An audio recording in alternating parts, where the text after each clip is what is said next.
I'm so sorry. There's nothing I can do about it. Right now, sister-in-law is standing before me, offering a heartfelt apology. How did this all happen? Well, the story goes back about a week. My name is Clara. My husband runs a hot dog stand. His name is Osmond. We met at the hot dog stand my husband used to run.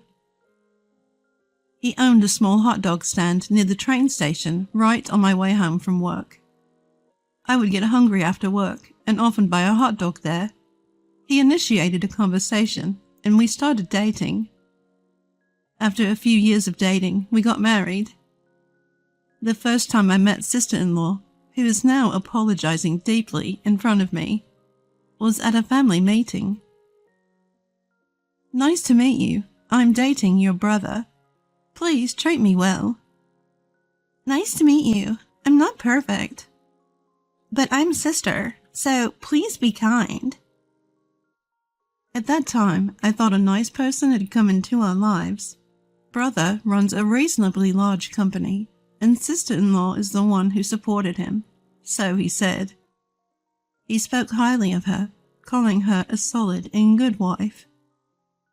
But a few years after brother got married, sister-in-law's true nature began to show. Every time she came to visit her parents' house, she had more designer items, and her social media was filled with photos of luxury hotel lunches with friends and designer cosmetics. We let go as long as it didn't affect us, but eventually sister-in-law began to demand persistent comments. Sister-in-law, why don't you comment on my social media? I only browse. Don't you have any pictures to post? No, I use social media to gather information and look at others' posts. Wouldn't it be nice to comment once in a while? Maybe, if I feel like it. Please comment at least once. I'm not doing it just because you tell me to. I was annoyed with her constant requests for comments, so I started ignoring her for a while. Then she said in a small voice, "You're such a buzzkill. Boring." From that moment on, I decided to avoid sister-in-law more than necessary. I wanted her to understand that I wasn't the type to get overly friendly, but she was thick-skinned and kept asking for comments several times afterward. Ignoring her each time, she finally gave up on the comments. Since we rarely met, I thought I could spend my time comfortably, but whenever I went back to my parents' house, our schedules would coincide, making me feel depressed every time.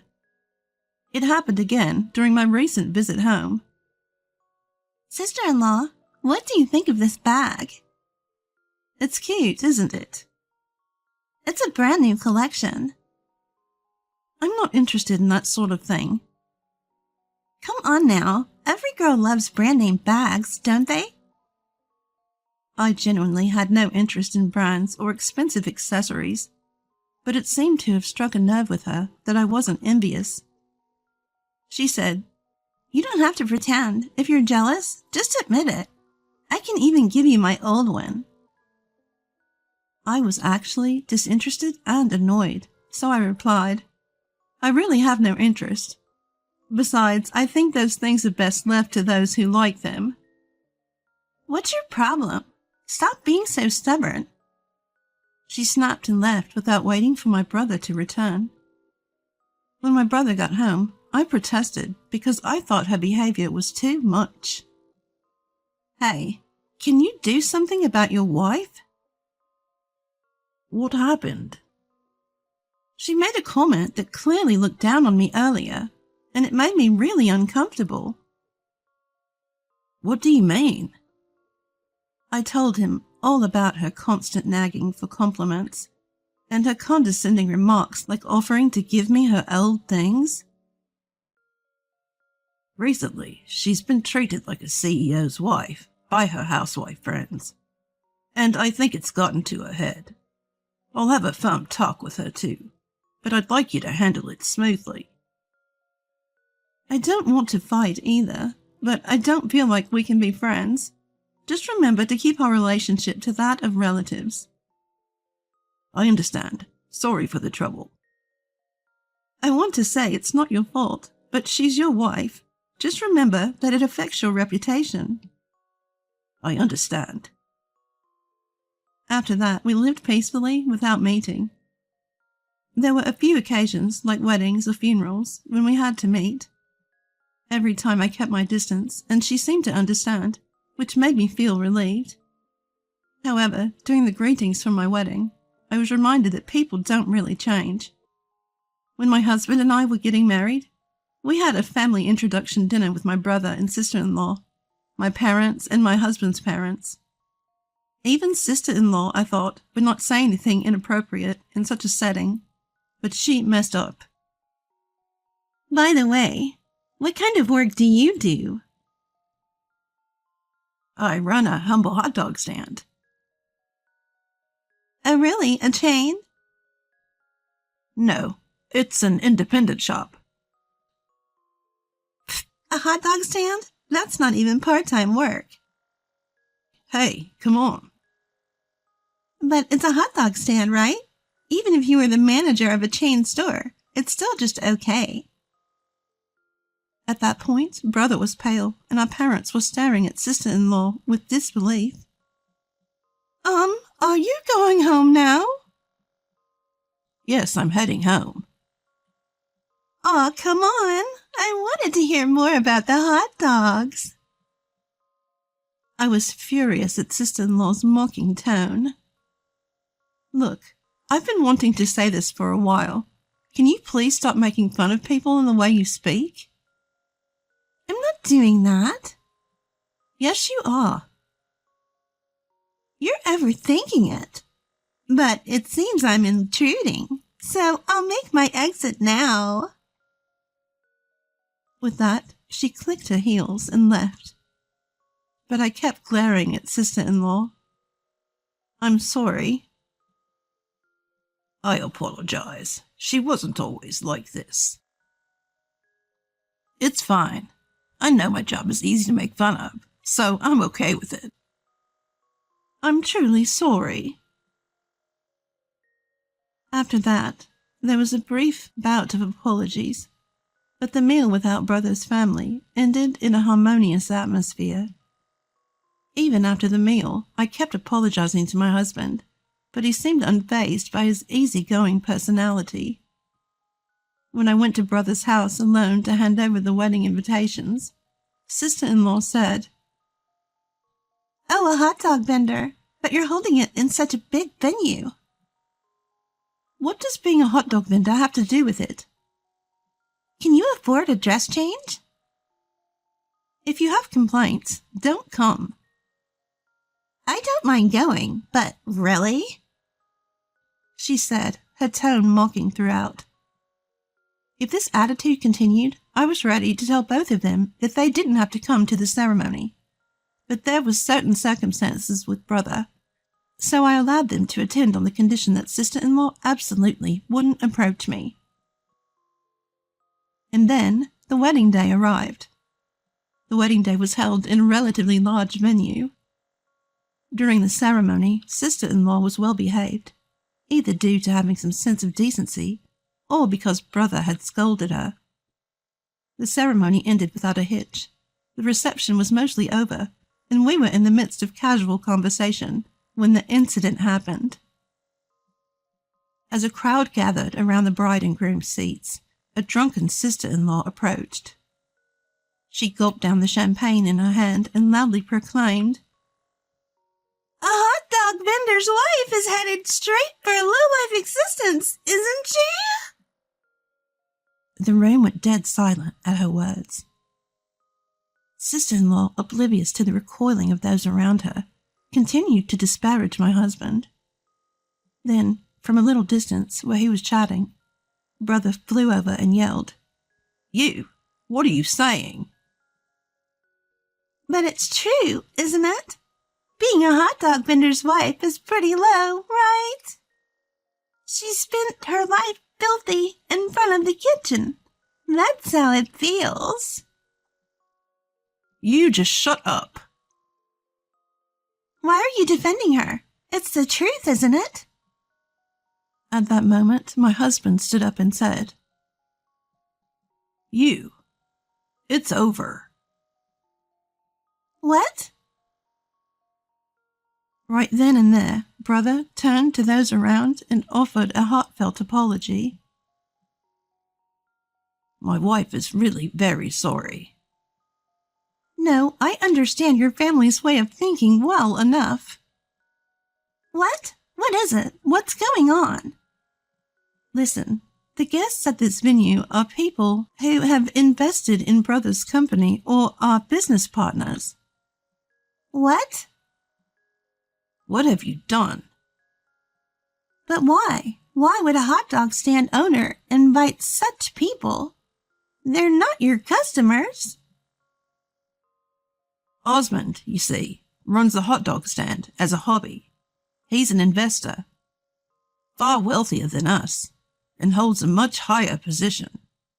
He's been investing in my company and even made contracts because my sister was getting married. You've ruined everything. No way. Yes, my husband's true identity is that of an investor. He found success at a young age and started a hot dog stand as a hobby while continuing his investments. However, he mostly entrusts others with the work. He has a large network, but lives modestly, without any extravagant lifestyle. I was surprised when I found out he was an investor, but I admired his attitude of being wealthy yet living modestly, and only spending money on what's really needed, which led me to marry him. After that, brother took sister-in-law away, and the event ended early, blaming a sudden illness in the bride's family. Of course, any after-parties were cancelled. Sister-in-law was summoned to a family meeting. The result was the apology at the beginning. As a result of the family meeting, it was the majority opinion that future dealing should be avoided if sister-in-law is around. Although they acknowledge brother's work, they think that trouble will eventually rise if sister-in-law is present. I agree with that. After all, it did become a big issue. Please forgive me. I apologize. I want to protect the company, and I can't go on with you. Divorce. You can ruin someone's wedding and still ask for forgiveness? Impossible. If you're here, I can never enter this house again. Divorce. I can't either. I can't associate with someone who thinks like that. The family's opinion was consistent. If sister-in-law is involved, it's impossible. If anyone had taken her side, they would have had to think about the future, but fortunately everyone agreed. The compensation will be offset by the cancellation fees for the after-party and the post-party, as well as the return of the gifts. Your family has been notified. Pack up and leave by this weekend. What? Why do we have to pay for that? Of course you have to. We couldn't hold the after-party or the post-party, and we had to return the gifts because you ruined the wedding. We're all business owners, so the amount of money is significant. If you don't believe it, look at the recorded amount.